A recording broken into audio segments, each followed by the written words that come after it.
of this year, we talk about changing the mind.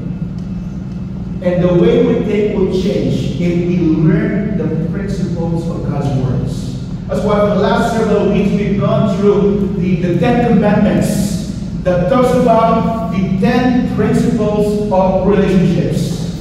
Of restricting my life. I could not do this, I could not do that. Right? Those and those.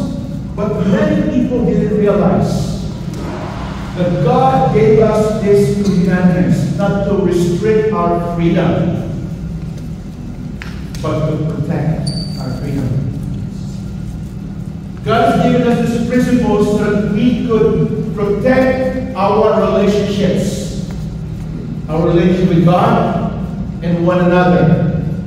That God has given us these principles so that we can enjoy our life to the fullest.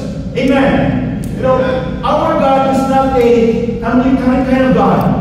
Our God is a God who's always looking, who wants somebody who will fail, who will make a mistake. And that's our God. Our God life. And to have it more abundantly. I firmly believe that. These are one of the verses, when I was there, most important things. Have this relationship with God. The Lord God, the name of the Lord God He made is a principle of respect. Knowing how to respect not only our God but other people will help us develop godly relationship. Principle of rest. Everybody needs rest, not only physically but also emotionally and spiritually. And that's why we are here today. Number of honor. And there is no honor in our lives, we will be in trouble. You shall not murder. The principle of love. You shall not against your neighbor, which is the principle of honesty. And today, it says there, you must not covet your neighbor's house. You must not covet your neighbor's wife.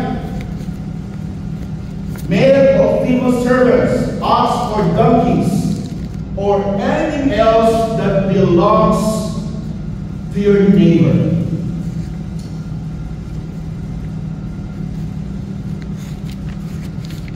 This might be the last commandment that we'll be talking about, but I will guarantee you, this is not the least.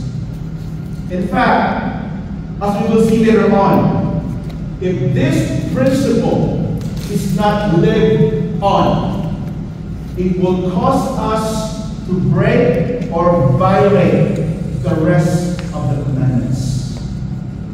Can you believe that? This could lead us to break the rest of the principles, even the rest of the commandments. And what does covet means? Just a distance away in our lives. You'll be surprised. Or have something. It is to desire strongly, to crave, to want desperately. There will be your desire. There will be your focus. There will be your adoration. Wherever the things that you hold valuable, things that you hold that is worthy of your attention and life, that will be your purpose. And desiring and craving for things that even doesn't belong to us, yet could lead us to the wrong focus. Luke 12:15 also says this. Then he said, beware, be careful, watch out, caution, guard against